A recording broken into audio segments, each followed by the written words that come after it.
नमस्कार विद्यार्थियों, good morning, जय श्री कृष्ण। आज क्लास 11th बायोलॉजी का फोर्थ चैप्टर एनिमल किंगडम को शुरू कर रहे हैं। इससे पहले आप लोगों ने चैप्टर पहला, दूसरा एंड तीसरा तीनों के बारे में अध्ययन कर चुके हैं। आप प्लेलिस्ट में जाके उन वीडियो लेक्चर को आप देख सकते हैं। तो नया चैप्टर है, इजी है। हालांकि ये चैप्टर थोड़ा लंबा माना जाता है क्योंकि प्राणी जगत में मुख्य दो वर्ग आता है, कॉर्डेट्स और नॉन कॉर्डेट्स। नॉन कॉर्डेट्स में भी काफ़ी वर्ग होते हैं और कॉर्डेट्स में काफ़ी वर्ग होते हैं, और इनका क्लासिफिकेशन जब देखते हैं तब ये चैप्टर थोड़ा लेंथी पड़ जाता है, लेकिन इजी है। मैं उम्मीद करता हूँ कि आपको ये चैप्टर आसानी से समझ में आएगा। तो चैप्टर का नाम है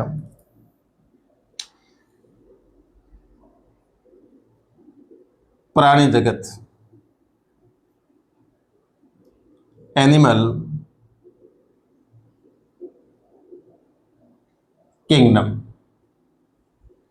प्राणी जगत, प्राणी जगत अर्थात एनिमल किंगडम को मुख्य दो वर्ग में विभाजित किया गया है, जिसको कॉर्डेट्स पृष्ठवंशीय या रज्जुकी कह सकते हैं आप लोग, और दूसरा नॉन कॉर्डेट्स अरज्जुकी कह सकते हैं।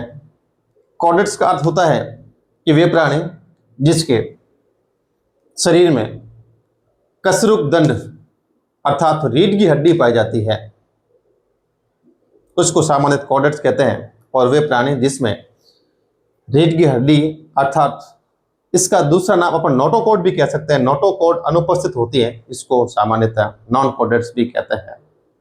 तो अपन पहले नॉन कॉर्डेट्स और उसके बाद में कॉर्डेट्स पढ़ेंगे, और पढ़ने के बाद में इसके बाद फिर अंतर जानेंगे कि कॉर्डेट्स और नॉन कॉर्डेट्स में मुख्य अंतर कौन कौन माने जाते हैं, ताकि आपको चीज़ें और अच्छी तरीके से क्लेरिफिकेशन होगी। मैं आपको शुरुआत में ये जो मेजर डिफरेंट माने जाते हैं कॉर्डेट्स और नॉन कॉर्डेट्स में, उनकी चर्चा करता हूँ। हालांकि लास्ट में आप इसका वापस रिवीजन करवाएंगे। तो सबसे पहले लेता हूं मैं कॉर्डेट्स प्राणी, इसको बोलते हैं रज्जुकी,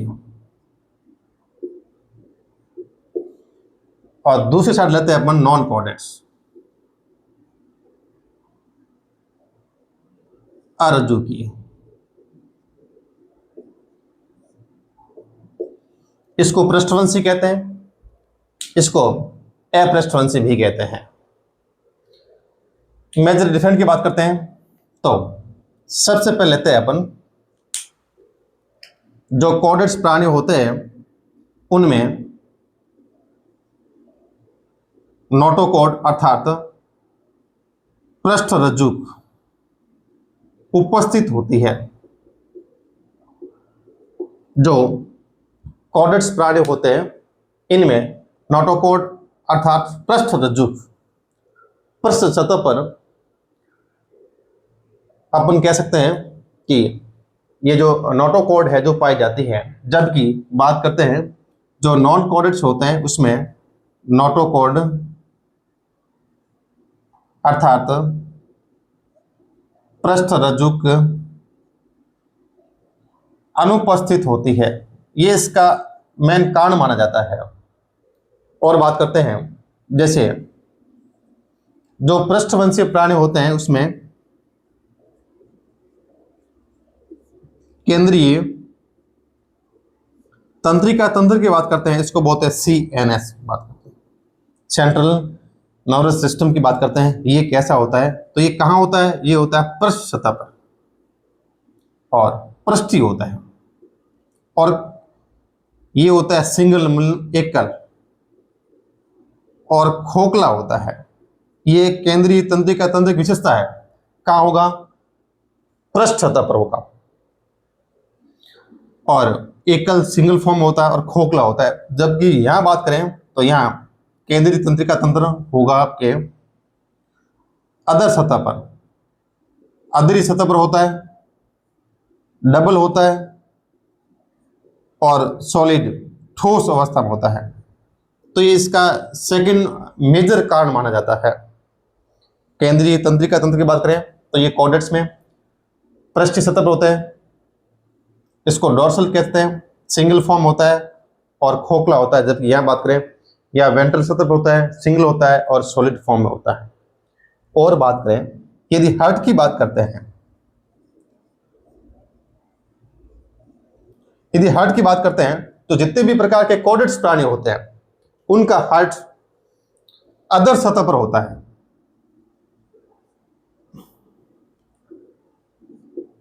जैसे मानव की बात करें, मानव कॉर्डेट्स प्राणी है तो मानव का हार्ट होता है अधर सतह पर होता है। जबकि बात करें नॉन कॉर्डेट्स की बात करें तो इनका हार्ट होता है, इनका पृष्ठ सतह पर होता है। यह भी बड़ा मेजर कारण माना जाता है। और बात करते हैं ग्रसनी कलोम, ग्रसनी कलोम दरारों का छिद्रित होना। और यहां बात करते हैं ग्रसनी कलोम का इसमें अभाव होता है। और यदि बात करते हैं जैसे गुदा पक्ष पूंछ उपस्थित,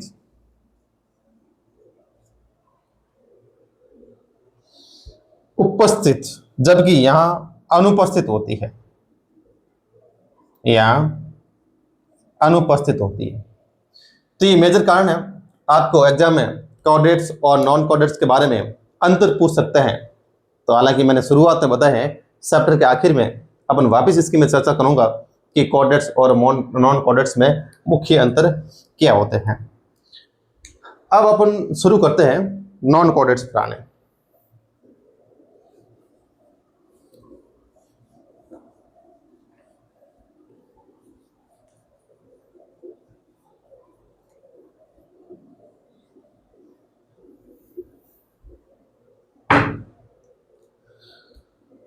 तो जितने भी प्रकार के जो कॉर्डेट्स और नॉन कॉर्डेट्स प्राणी होते हैं इनको अलग अलग वर्ग में विभाजित किया गया है। और अलग अलग वर्ग में विभाजित करने की प्रक्रिया को बोलते हैं वर्गीकरण। और इनका वर्गीकरण का मुख्य आधार क्या है, किस बेस पे कॉर्डेट्स और नॉन कॉर्डेट्स को अलग अलग वर्ग में रखा गया है। तो अपन सबसे पहले बात करेंगे वर्गीकरण का आधार क्या होता है। वर्गीकरण का आधार,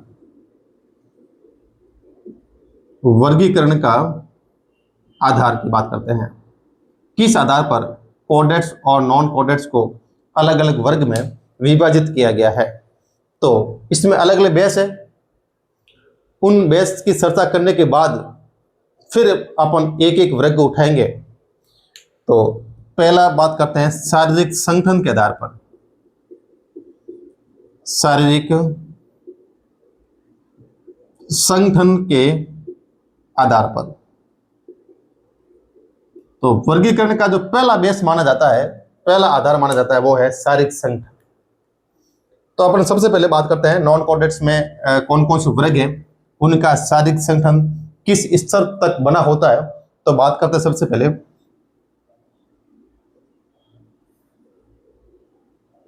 Porifera, Coelenterata, Ctenophora, Porifera, Coelenterata, Ctenophora, Platyhelminthes, Aschelminthes, Annelida, Arthropoda, Mollusca, Echinodermata और हेमिकॉर्डेटा। तो ये नॉन कॉर्डेट्स प्राणियों के वर्ग है। Porifera, Coelenterata, Ctenophora, Platyhelminthes, Aschelminthes, Annelida, Arthropoda, Mollusca, Echinodermata और हेमिकॉर्डेट्स। हेमिकॉर्डेट्स को सामान्यतः कॉर्डेट्स और नॉन कॉर्डेट्स के बीच की योजक कड़ी माना जाता है, क्योंकि हेमिकॉर्डेट्स में कुछ लक्षण है जो नॉन कॉर्डेट्स के होते हैं, जबकि कुछ एक लक्षण कॉर्डेट्स के भी मिलते हैं। तो इन दोनों के बीच की योजक कड़ी माना जाता है। और बात करते हैं पोरिफेरा की, बात करते हैं, इसका जो शारीरिक संगठन होता है वो होता है कोशिकीय स्तर का होता है। कोशिकीय स्तर का शारीरिक संगठन होता है, अर्थात शरीर निर्मित होता है। और बात करते हैं सिलिंड्रेटा और टिनोफोरा, इसका होता है उत्तक स्तर। और बात करते हैं प्लेटिहेल्मिन्थेस, तो इसका होता है अंग स्तर पर। लेकिन एस्केल्मिन्थेस से बात करते हैं बाकी सभी, Aschelminthes, Annelida, Arthropoda, Mollusca, Echinodermata, Hemichordates और उसके बाद में कॉर्डेट्स, इन सभी का शारीरिक संगठन होता है वो अंग तंत्र स्तर तक होता है। अंग तंत्र स्तर पर निर्मित होता है। तो कभी कभार एग्जाम में आपको यही से पूछते हैं कि पोरिफेरा का शारीरिक संगठन क्या होता है, तो कोशिकीय स्तर है। सिलिंड्रेटा और टिनोफोरा की बात करें, इसमें उत्तक होते हैं। और प्लेटिहेल्मिन्थेस की बात करते हैं, इसमें अंग स्तर का शारीरिक संगठन होता है, जबकि बात करें शेष अन्य की बात करें, इसमें शारीरिक संगठन अंग तंत्र प्रकार का होता है। तो ये इसका पहला बेस माना जाता है, इसको बोलते हैं शारीरिक संगठन के आधार पर। अब अपन बात करते हैं सिमेट्री, अर्थात सममिति के आधार पर बात करते हैं। तो आप ध्यान दें, सममिति की बात करते हैं। सममिति के आधार पर बात करते हैं, जिसको सिमेट्री भी कहते हैं। दूसरा बेस है इसका सममिति के आधार पर,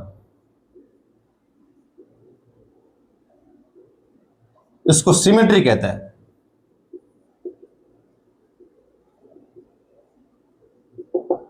हाँ ध्यान दें, पहली बात तो है सममिति होती क्या है। सममिति का अर्थ होता है कोई भी प्राणी है, उनके शरीर से मध्य बिंदु की बात करें या मध्य कोई रेखा निकाले, मध्य रेखा निकालने पर उस प्राणी का शरीर दो बराबर भागों में विभाजित होता है या समान भागों में विभाजित होता है कि नहीं होता है, उसकी समरूपता क्या है, इसको सिमेट्री कहते हैं। इसको सिमेट्री कहते हैं। तो बात करते हैं पोरिफेरा की बात करें, इसका जो शरीर होता है वो, इसके शरीर में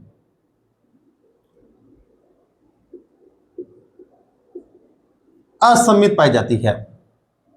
असममित पाई जाती है, पोरिफेरा में असममित होती है। अर्थात पोरिफेरा में आने वाले जितने भी प्रकार के प्राणी हैं, उनके शरीर के मध्य से किसी भी एंगल से आप लाइन निकालें, उसका शरीर कहीं दो बराबर भागों में विभाजित नहीं होता है। हम बात करते हैं पोरिफेरा का होगा असममित। उसके बाद बात करते हैं, मैं इसको हटाना पड़ेगा, इसको बाकी एग्जाम्पल को हटाना पड़ेगा। बात करते हैं सिलिंड्रेटा, टिनोफोरा और इकाइनोडर्मेटा। सिलिंड्रेटा, टिनोफोरा और इकाइनोडर्मेटा, इन में आने वाले प्राणियों का शरीर की बात करें तो इसमें अरीय सममित होती है, रेडियल सममित होती है। तो असममित का एग्जाम्पल कौन सा है? असममित एग्जाम्पल है आपके पोरिफेरा। बात करते हैं सिलिंड्रेटा, टिनोफोरा और इकाइनोडर्मेटा, इनकी सममिति कौन सी होती है? अरीय सममित।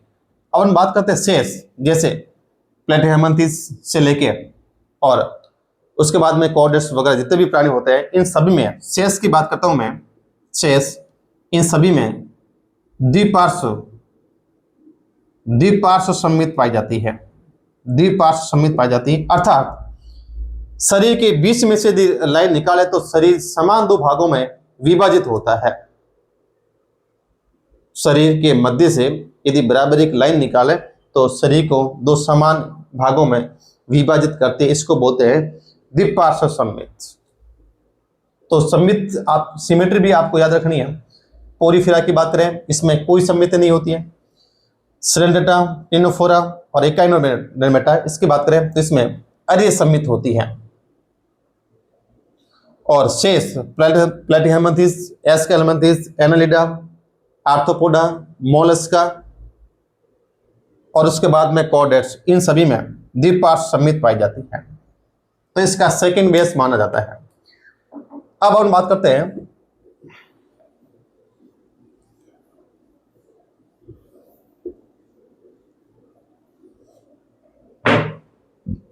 हैं जनन स्तर के आधार पर।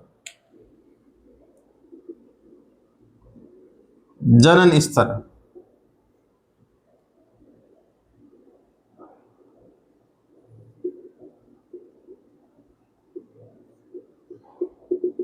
यदि जब भ्रूण का विकास होता है तो भ्रूण के चारों ओर भ्रूण के विकास में जो प्रारंभिक काल में जो उसमें परतें बनती है उसको सामान्यतः जनन स्तर कहते हैं।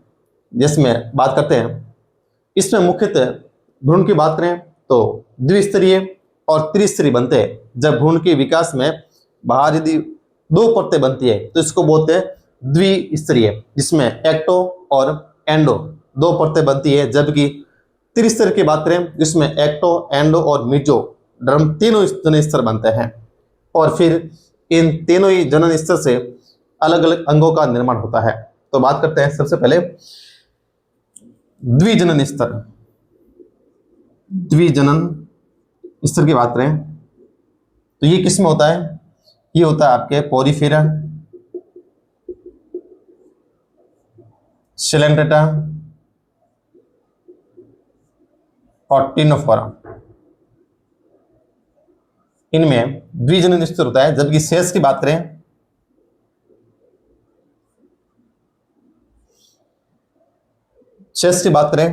जैसे प्लेटिहेल्मिन्थेस से लेके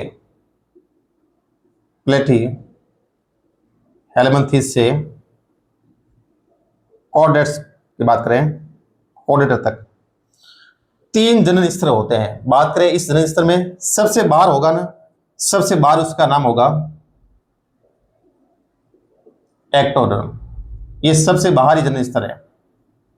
और सबसे अंदर की बात करें जिसको बोलते हैं एंडोडर्म, ये सबसे अंदर होता है। तो सबसे अंदर होता है जनन स्तर, उसका नाम है एंडोडर्म, और सबसे बाहर उसका नाम है एक्टोडर्म। ये एंडोडर्म और एक्टोडर्म की बात करें, ये अलग अलग अंगों का निर्माण बात करते हैं। और बात करते हैं जैसे नोटोकॉर्ड की बात करें या हार्ट की बात करें तो अधिकांश अंगों की उत्पत्ति का कारण माना जाता है एंडोडर्म, अर्थात अधिकांश अंगों की उत्पत्ति एंडोडर्म से होती है। अधिकांश अंगों की उत्पत्ति मेसोडर्म से होती है। मैक्सिमम ऑर्गन्स उत्पत्ति मेसोडर्म से होती है।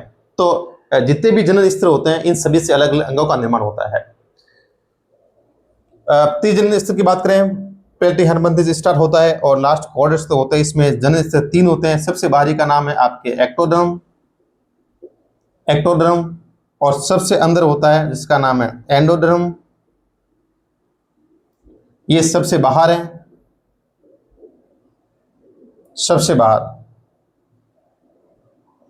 ये अंदर, और बीच में होता है जिसको बोलते हैं मेसोडर्म, ये मध्य में होता है। तो तीन जनन स्तर होते हैं। त्रिजनन स्तर में तीन जनन स्तर होते हैं, एक्टो, मीजो, एंडो। अधिकांश अंगों की उत्पत्ति मेसोडर्म से होती है, आप नोट कर लेना इस चीज को। हालांकि एक्टो, एंडो, मेसोडर्म अलग अलग अंगों का निर्माण करते हैं, लेकिन अधिकांश अंगों की उत्पत्ति मेसोडर्म से होती है। अब अपन बात करते हैं तो ये आप वर्गीकरण का तीसरा आधार माना जाता है जिसको बोलते हैं जनन स्तर, जन्म लय। अब बात करते हैं अपन सीलोम के आधार पर।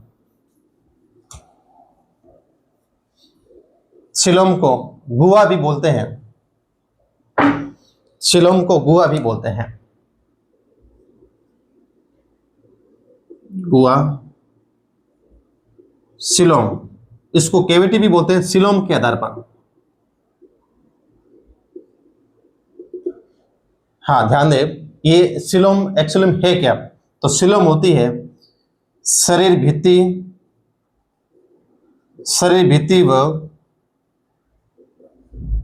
आहार नाल के बीच स्थान, इसको सिलोम कहते हैं। शरीर भित्ति व आहार नाल के बीच स्थान को सिलोम अर्थात गुहा कहते हैं। इस आधार पर इसका वर्गीकरण किया गया है।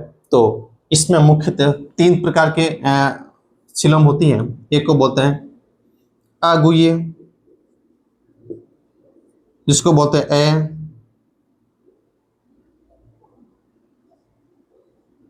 एसिलोमेटा, एसिलोमेटा।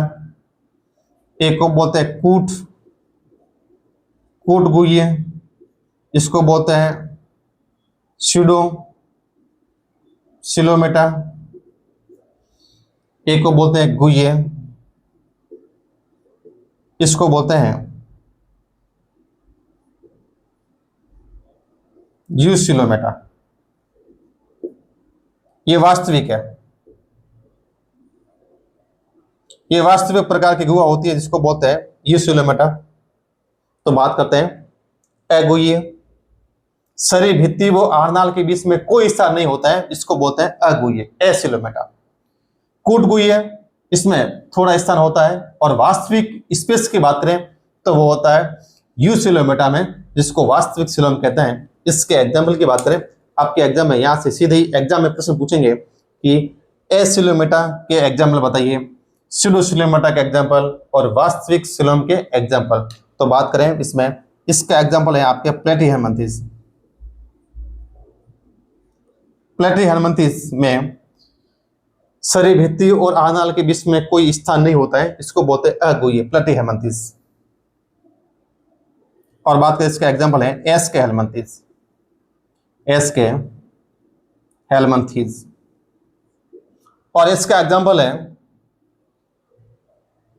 एनेलिडा से लेके और लास्ट कॉर्डेट्स तक। इन सभी में वास्तविक प्रकार की सिलोम अर्थात गुहा होती है। तो एनेलिडा, आर्थ्रोपोडा और मोलस्का, इसमें जो वास्तविक जो गुहा होती है इसका नाम है साइजोसिल। एनेलिडा, आर्थ्रोपोडा और मोलस्का, इनमें वास्तविक गुहा पाई जाती है, इसका नाम है साइजोसिल। और शेष में जो गुहा होती है उसको बोलते हैं एंटेरोसिल होती है। हालांकि ये तो अपने 11th बुक्स में कहीं मेंशन नहीं है, बट आप इसको याद रख सकते हैं। तो ये है आपके गुहा अर्थात सिलोम के आधार पर प्राणियों का वर्गीकरण। अब इसके बाद में एक और लिखा हुआ है, जिसको बोलते हैं रक्त परिसंचरण। रक्त परिसंचरण,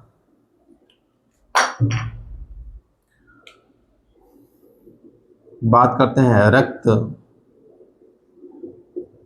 परिसंचरण तंत्र, ब्लड सर्कुलेशन सिस्टम की बात करते हैं। ये भी वर्गीकरण का मेन बेस माना जाता है। तो बात करें, ये जो ब्लड सर्कुलेशन सिस्टम की बात करें, ये मुख्य 2 प्रकार का होता है। एक को बोलते हैं ओपन, खुला, खुला परिसंचरण, खुला परिसंचरण तंत्र, इसको बोलते हैं ओपन सर्कुलेशन सिस्टम। और एक होता है बंद, बंद परिसंचरण तंत्र, क्लोज। ये बंद है, ये ओपन है, ये क्लोज है। अब बात करते हैं ओपन और क्लोज का अर्थ क्या होता है। तो ध्यान दें, हार्ट रक्त वाहिनियों के माध्यम से शरीर के अंग या ऊतक में रुधिर की रक्त वाहिनियों के माध्यम से शरीर के अंग या ऊतक तक रुधिर की पूर्ति करती है। यदि बात करते हैं हार्ट से रक्त वाहिनियां जुड़ी होती है तो क्या होता है, रक्त वाहिनियां आगे जाकर छोटी छोटी केशिकाओं में विभाजित हो जाती है और केशिकाएं एक कोशिका या ऊतक को सामान्य रक्त की सप्लाई करती है। तो उसको तो बोलते हैं आपके क्लोज बोलते हैं, बंद बोलते हैं। लेकिन ऐसे प्राणी जिसमें हृदय से रक्त वाहिनियां जुड़ी हुई नहीं होती है, हार्ट सीधे ही ब्लड होता है उसको ऊतक के अंगों में उसको फेंकता है, उसको बोलते हैं आपके ओपन प्रकार का। तो बात करते हैं जो नॉन कोडेड प्राणी होते हैं, इनमें सभी में नहीं होता, हालांकि मैं बात करता हूं, जैसे हम बात करते हैं आर्थ्रोपोडा। आर्थ्रोपोडा आर्थ्रोपोडा इसका एग्जाम्पल की बात करें, जैसे कॉकरोच है, कॉकरोच की बात करते हैं। और बात करते हैं मोलस्का। आर्थ्रोपोडा और मोलस्का, इनमें ओपन प्रकार का परिसंचरण होता है, हार्ट होता है। हार्ट ब्लड को सीधे शरीर के अंगों में या ऊतकों में सप्लाई करता है। हार्ट से रक्त वाहिनियां जुड़ी हुई नहीं होती है, इसको बोलते हैं ओपन प्रकार का खुला परिसंचरण। किसमें होता है? आर्थ्रोपोडा। आर्थ्रोपोडा में सबसे बड़ा वर्ग जिसका नाम है इंसेक्ट कीट्स। तो जितने भी प्रकार के कीट होते हैं, इन कीट में हृदय से रक्त वाहिनियां जुड़ी हुई नहीं होती, हृदय सीधे ब्लड को शरीर के अंगों में फेंकता है, इसको बोलते हैं आर्थ्रोपोडा। और मोलस्का की बात करें तो मोलस्का में भी ओपन प्रकार का परिसंचरण होता है। एक मोलस्का में अपवाद की बात करते हैं, इसका वर्ग जिसका नाम है सेफेलोपोडा। सेफेलोपोडा, सेफेलो का अर्थ होता है सिर होता है, और पोडा का अर्थ होता है पैर, अर्थात एक वर्ग है जिसका मीनिंग होगी जो पैर होते हैं वो सिर से ऊपर होता है। सेफेलो का अर्थ सिर होता है और पोडा का अर्थ होता है पैर, अर्थात जो पैर होते हैं वो सिर से ऊपर होता है। इसका एग्जांपल है आपके ऑक्टोपस। ऑक्टोपस, तो ऑक्टोपस इसका अपवाद होता है, इसमें बंद प्रकार का परिसंचरण होता है। बाकी जितने भी वर्ग होते हैं मोलस्का में, उन सभी में खुले प्रकार का परिसंचरण होता है। आपने देखा होगा कि ऑक्टोपस ये समुद्र में के किनारे पे रहता है, छोटा सा छेद होता है उसमें। ऑक्टा का अर्थ इसमें आठ भुजाएं होती है। ऑक्टोपस का अर्थ क्या होगा? इसमें 8 भुजाएं होती है, और छोटे से छेद में ये अपने शरीर, इनका शरीर बहुत सॉफ्ट होता है, तो आसानी से उस छेद के भीतर ये प्रेस कर जाता है, इसका नाम ऑक्टोपस है। बंद प्रकार का इसमें परिसंचरण होता है। खुले की बात करें तो शेष सभी वर्ग में, शेष सभी में बंद प्रकार का परिसंचरण होता है। शेष सभी में बंद प्रकार का परिसंचरण होता है, जिसमें हार्ट होता है। हार्ट से रक्त वाहिनी की बात करें, धमनी और शिरा होती है, और ये आगे जाकर छोटे छोटे केश के संबंध नलिकाएं में परिवर्तित होती है, जिसको बोलते हैं केशिकाएं। और केशिका ही प्रत्येक कोशिका या ऊतक को रुधिर की सप्लाई करती है। तो ये है वर्गीकरण के मुख्य आधार। इस आधार पर कोडेट्स और नॉन कोडेट्स प्राणियों का अपन क्लासिफिकेशन अर्थात वर्गीकरण करते हैं। आई होप आपको समझ में आया होगा। ये लेक्चर आपके पूरे चैप्टर का बेस माना जाता है। यदि ये चैप्टर आपको यहाँ आज वाली यदि क्लास आपको समझ में आ गई है, तो नेक्स्ट आपको किसी भी क्लास के बारे में पढ़ने में कोई दिक्कत नहीं आएगी। तो उम्मीद करता हूँ कि आपको चैप्टर समझ में आएगा, और नए क्लास है अपन एक एक वर्ग के बारे में उठाएंगे। पहले नॉन कोडेट्स के वर्ग लेंगे और उसके बाद में कोडेट्स। मिलते हैं अगली क्लास में, तब तक धन्यवाद।